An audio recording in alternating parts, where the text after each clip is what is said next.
जरा धन्यवाद देऊया मित्रांनो. अप्रतिम पहिल्याच वर्षामध्ये लाजवाब देखणं असं नियोजन जर्सी क्रमांक 8 ला आपण पाहतोय. सुपरमॅन म्हणून त्याला सावरगे फोडवाडी कडून पाहतो, पण इथं मात्र सुपरमॅनला थांबवलं गेलं. अर्थात विक्रांत भुवडला थांबवलं. जर्सी क्रमांक 8 ला बाहेरचा रस्ता नापावं लागतोय आणि निश्चितच उत्तम क्षेत्र रक्षणाची झलक आपल्याला ऍडव्हान्स जाऊन सुद्धा विक्रांतला थांबवण्याचा कार्यक्रम दुर्गा माता कोंडमाळा संघाकडून. काही सामन्यामध्ये आपण ऋतिकला पाहिलं नव्हतं मित्रांनो, थोडासा दुखापतग्रस्त होता, पण कबड्डी खेळासाठी तयार झालोय. कबड्डीसाठी सर्वस्व अर्पण करणारा तयार असणारा ऋतिक घाडेकर अप्रतिम पद्धतीचा निश्चितच खेळाचं प्रदर्शन करण्याचं कामगिरी ज्याच्या मार्फत केली जाते तो ऋतिक. इथं मात्र केदारनाथ सावर्डे बोर्डवाडे या संघाकडून खेळताना जर्सी क्रमांक 6 ला आजमावलं जाते. बघूया साहिलच्या दिशेने जोरदार आक्रमण चढवलं जात आहे. सिद्धू आणि साहिल एक दर्जेदार खेळाचं प्रदर्शन. दोन्ही कोपरे मजबूत मध्यरक्षकासाठी या ठिकाणी ऋतिकच्या जोडीनं एक चांगल्या प्रकारचं कॉम्बिनेशन असणारी ही जोडी आपण हर एक मैदानावर पाहतोय. दरम्यान नितीन उर्फ पांढऱ्या संघात दाखल झाला तेव्हापासून मात्र संघाची निश्चितच एक मजबूत स्थिती दोन्ही क्षेत्रामध्ये आपण पाहतोय. पण इथं मात्र काय घडतं बघूया. सिद्धार्थ एक मोठं नाव, एक मोठी कमाई, कारण ज्यानं सुकाई देवी मानाची स्पर्धा आपण जिंकताना पाहिलं होतं, ज्यानं उत्कृष्ट चढाईपट्टू म्हणून एक अष्टपैलू गुणवान खेळाडू म्हणून खिताब उचलला होता, तोच सिद्धार्थ घाडेकर वाईट घेऊन आपल्या संघामध्ये दाखल होताना 0-2 अशी मजबूत स्थिती दुर्गा माता कोंडमाळा संघाकडून.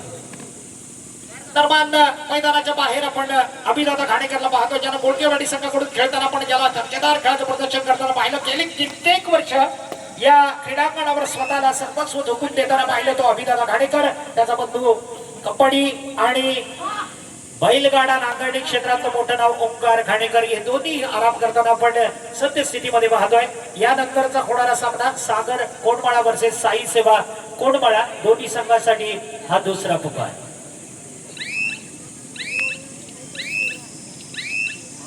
एक दर्जेदार सामना 0-2 अशी बढ़त घेऊन निश्चितच दुर्गा माता हा संघ जोरदार. आणि आता मात्र थर्ड रेडचा इशारा.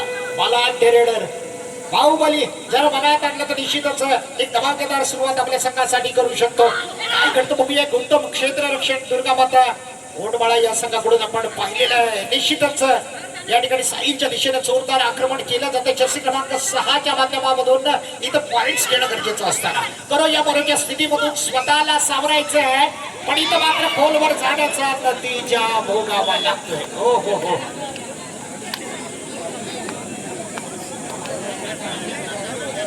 हॅलो, खांबे असतील त्याचबरोबर मनोहर दादा असतील, आपल्याला ज्या सूचना करतात त्या सूचनेचं आपण पालन करूया, कारण अशा प्रकारचं पुश करताना आपल्याला कोणतेही धोका या ठिकाणी होऊ शकतो. म्हणून आपली काळजी घेण्याच्या दृष्टीने आपण मला वाटतं जे मैदानाचं संरक्षण कवच आहे त्याच्या बाहेर सुद्धा बसून आपण या सामन्याचा आनंद लुटू शकता.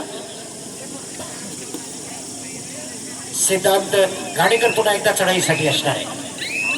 पहिल्या चढाईमधून विक्रांत मैदानाच्या बाहेर गेल्यानंतर थोडंसं वातावरण या ठिकाणी निश्चितच नरम आपण पाहतोय. दरम्यान ज्याला आपण चढाईसाठी पाहतोय तो आर्यन, तो कोपरा रक्षक म्हणून उत्तम कामगिरी करणारा आर्यन भुवड.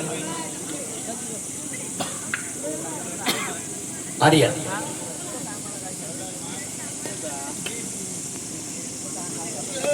थर्ड रेडचा इशारा सिद्धांत घाडेकर साठी. निश्चितच करून या मरोच्या परिस्थितीमधून सिद्धांत स्वतःला सावरायचं. निश्चित संघाला पुन्हा एकदा एखादा कोणी मिळवून द्यायचा. इथं मात्र आर्यनची खेळी मात्र खराब होते, कारण टॅकल करायचा होता आणि त्याला साथ सुद्धा तेवढीच उत्तम मिळत होती. पण असं या ठिकाणी एक उत्तम प्रकारचं लीड करताना आपण दुर्गा माता कोंडमाळा संघाला पाहतोय. दर्जेदार खेळाडूंचा भरणा दुर्गा माता कोंडमाळा संघामध्ये आपण पाहतोय. पुन्हा सागर, साहिल, धीरज, त्यानंतर सिद्धार्थ, एकापेक्षा एक सरस खेळाडू. इथं मात्र जर्सी क्रमांक 11 त्याचा खेळ भरला काय करतो बघूया. हो हो हो, उत्तम प्रकारचा एस्केप करायचा होता, पण इथं ऋतिक सारखा मातब्बर खेळाडू अडसर ठरतोय. खऱ्या अर्थानं परतीचं तिकीट नाकारलं जात आहे आणि पुन्हा एकदा एक दर्जेदार गुण दुर्गा माता कोंडमाळा संघाकडे जोडला जातोय. इथं मात्र ऑल आउट दिलं जात आहे. सावर्डे बोर्डवाडी या संघाला 1-9 अशी परिस्थिती. मित्रांनो आपण पाहिलं थोडंसं सुपरमॅन अर्थात विक्रांत मोड मैदानाच्या बाहेर गेल्यानंतर संकटमय परिस्थितीचा प्रवास करावा लागला. तो केदारनाथ आशीर्वाद सावडे भूडवडी संघाला झुंजताना पाहतोय, झुंज देताना पाहतोय, लढताना पाहतोय तो आपण विक्रांत भुवडियाला. निश्चितच त्याचा उत्तम खेळ पाहतोय. कधी हाताच्या साह्याने पावलांच्या साह्याने गडी टिपण्यासाठी उत्तम प्रयत्न जारी केला जातोय. गोल मात्र मिळत नाहीये. प्रयत्न पुन्हाचा सुद्धा उत्तम असणार आहे. जर्सी क्रमांक 4 विरुद्ध संघावरती एक जोरदार आक्रमण करण्याच्या दृष्टीने तयार होतं जर्सी क्रमांक 4. बघूया या ठिकाणी त्याला फिक्स मिळतो का. पण 1-9 अशी दमदार सुरुवात केली जाते. लगभग पहिलं सत्र समाप्तीकडे वळताना आपण पाहतो. इथून मात्र मोठी कामगिरी केदारनाथ आशीर्वाद सावर्डे भोडवाडी या संघाला करावं लागणार आहे. ज्यांच्यासाठी अंतिम आणि तिसरा पुकार आपण देतोय. सागर कोंडमाळा वर्सेस साई सेवा कोंडमाळा.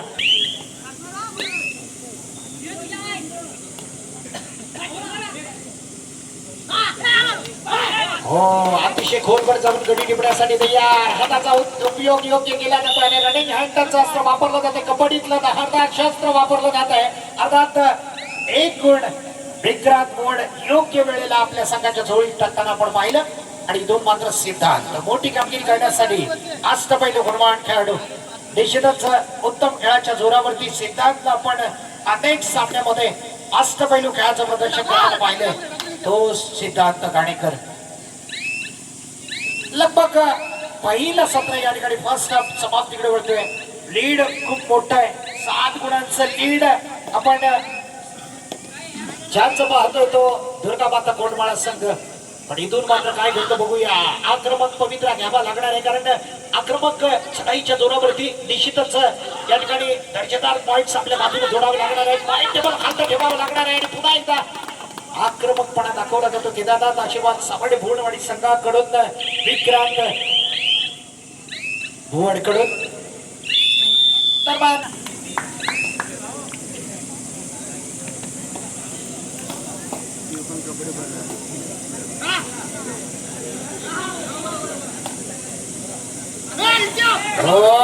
इथं मात्र बरेच दिवसाची आठवण ताजा करून देण्याची निश्चितच आपल्याला अधिक सवय आहे. पण नितीनचा जन्म आपण मैदानामध्ये पाहतोय. अर्थात पांढऱ्याकडून अशा प्रकारचा टॅकल झाला. निश्चितच समाधानाचा सूर रसिक प्रेक्षकांकडून मिळाला. इथं मात्र दुर्गामाताचा एक दर्जेदार खेळाडू मैदानाच्या बाहेर जातोय.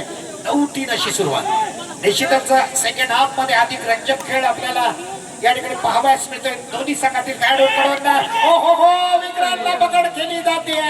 एका मोठ्या खेळाडूला थांबवण्याचं काम दुर्गामाता कोंडमाळा संघाकडून केले जाते.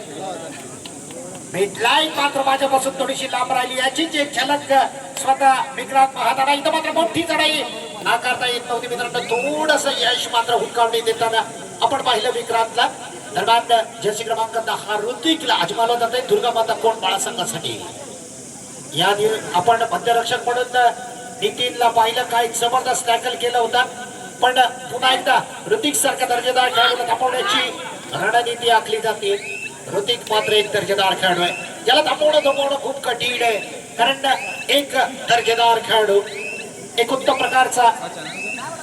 यानंतर अंतिम आणि तिसरा पुकार ओपन गटातील सागर कोंडमाळा वर्सेस साई सेवा कोंडमाळा या दोन्ही संघांना असेल.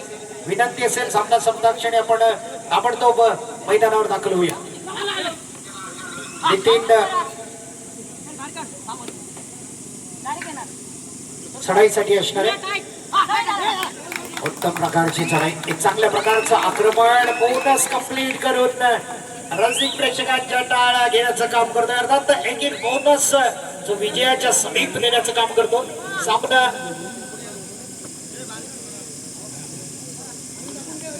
सामना संपण्यासाठी शेवटची 5 मिनिटे बाकी असताना इथून मात्र एक दर्जेदार कामगिरी निश्चितच केदारनाथ आशीर्वाद भोडवाडी या संघाला करावी लागणार. विक्रांतला ताबडतोब मैदानात आणणं गरजेचं आहे. कोणता असा खेळाडू जो अतिशय आक्रमक मित्र घेतो आणि खऱ्या अर्थानं या ठिकाणी आपल्या मैदानात आपल्या मुख्य रेडरला आणण्याचं काम करतो आपण पाहूया. दरम्यान जर्सी क्रमांक 10 पुन्हा एकदा नितीन.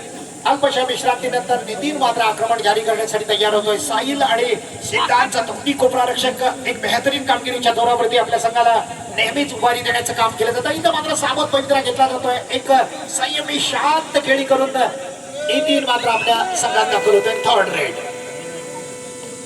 छोटा बॅग बडा धमाका ज्या मुंडाला आपण बराच वेळा पाहिलेला मित्रांनो, मोठमोठ्या चढाईमधून आक्रमक खेळ कसा असतो याचं एक उत्तम उदाहरण. छोटा बॅग बडा धमाका इथं मात्र तयारी दर्शवली जाते. करूया मनाच्या परिस्थितीचा फायदा उठवण्यासाठी. ओ हो हो, कोपरा रक्षकाला दाखवली कमाल. पॉइंट मात्र आपल्या बाजूने घेतला. 10 क्रमांकाचे जर्सी असणारा या कबड्डीतला कोपरा रक्षक तेजरार अशी जबरदस्त अँकल होल्डची कमाई केलेली केदारनाथ आशीर्वाद घोडवाडी संघासाठी आपण पाहिली. आणि पुन्हा एकदा केदारनाथ आशीर्वाद घोडवाडी संघाकडून विक्रांत घाणेकर. आज या संघामध्ये शैलेश शेळके खेळत नाहीये आणि त्याची परिस्थिती थोडीशी वेगळी होऊ शकली असती. इथं मात्र विक्रांत नितीनला वारंवार सातत्यपूर्ण चढाईसाठी जावं लागतंय. नितीन आणि या वेळा मात्र विक्रांत एक जोरदार चढाई मात्र विक्रांतच्या माध्यमातून आपण पाहिली. 5 गुणांचं लीड. 3 मिनिटं आणि 20 सेकंदाचा लगभग कालावधी शिल्लक आहे. 1:17 मधला इथं मात्र आर्यन भुवनचा जलवा आपण पाहिला. आर्यन कित्येक वेळेला थर्ड रेड. लगभग 3 मिनिटं आणि 3 सेकंदाचा हा व्होल्टेजचा नाम. पुन्हा एकदा 4 गुणांचं लीड. आता 10-6 अशी परिस्थिती. आक्रमण ज्याने केलं जातंय सुपर चर्मन. विक्रांत मात्र खोलवर जातोय आणि विक्रांतला थांबवलं जात आहे.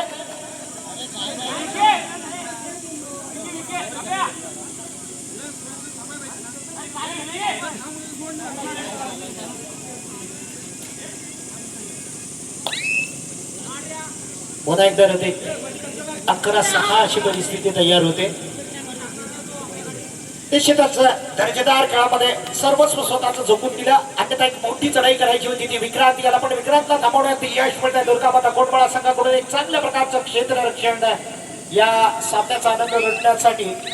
या कबड्डी क्षेत्रातलं मोठं नाव, मोठमोठे सामने खेळवताना ज्यांना आपण पाहिले मोठमोठ्या संघाकडून. अर्थात संत बाळूमामा नावानं हा एक ठिकाणी मला वाटतं संगमेश्वर पट्ट्यामध्ये आपण बराच वेळा ज्यांना पाहिलंय. आदरणीय विजय शेठ धोरे यांचंही या ठिकाणी या स्पर्धेनिमित्तानं स्वागत असणार आहे.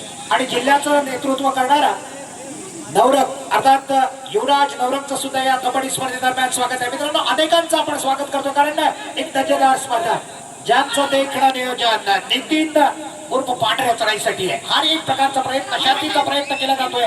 आक्रमण जोरदार केलं जात आहे आणि अखिरकार हो हो हो या वेळेला मात्र एस्केप करणं गरजेचं होतं, पण इथं मात्र नितीनला थांबवलं जात आहे. पण अप्रतिम पद्धतीचा प्रयत्न मात्र या ठिकाणी असफल ठरवला जातोय. लगभग चांगल्या प्रकारचा एस्केप झाला असता. जर सुटका केली असते तर निश्चितच एक मोठी चढाई होऊ शकली असती. पण इथं मात्र कम्प्लिटली बॅक फूटवर ढकललं जात आहे. फ्रंट फूटवर राहतोय तर निश्चितच या ठिकाणी दुर्गामाता कोटपाडा संघ 6 गुणांचं लीड. पुन्हा एकदा दोन्ही मुख्य रेडर मैदानाच्या बाहेर असताना आपण पाहतोय सामना संपण्यासाठी लगभग 1 मिनिटाचा निर्णय 1 सत्रामधला कालावधी शिल्लक असताना अंतिम आणि तिसरा प्रकार ज्यांना आपण दिलेला आहे सागर कोंडमाळा वर्सेस साई सेवा कोंडमाळा. दोन्ही संघांना विनंती असेल आपण मैदानाच्या मुख्य प्रवेशद्वाराजवळ येऊन तपायचंय. इथून कमबॅक करणं खूप कठीण जाणार आहे कारण लगभग शेवटचे क्षण. अर्थात 1-2 चढाई अजूनही होऊ शकतात पण एक मोठ्या धमाकेदार चढाई मोठं भगदार पाठण गरजेचं आहे. एक मोठ्या चढाईच्या रूपानं निश्चितच या खेळामध्ये कमबॅक करू शकतो तो केदारनाथ सावर्डे भोडवाडीचा संघ. पण इथं मात्र बोनस कंप्लीट करून आपल्या मैदानात दाखल होतोय. Third red. एक शांत धीम्या गतीची चढाई या ठिकाणी संपन्न केली जाते. आपल्याकडे असणारं लीड ओळखलं जातंय आणि लगभग या सामन्याचे अंतिम क्षण आपण अनुभवतोय कारण या ठिकाणी विजयी लगभग संपन्न केलेला आहे तो दुर्गामाता कोटपाडा संघ. केवळ औपचारिकता बाकी आहे. इथं मात्र आक्रमण परत होऊन लावलं जाते. एक उत्तम प्रकारची चढाई थांबवली जाते आणि अखेरकार या सामन्यामध्ये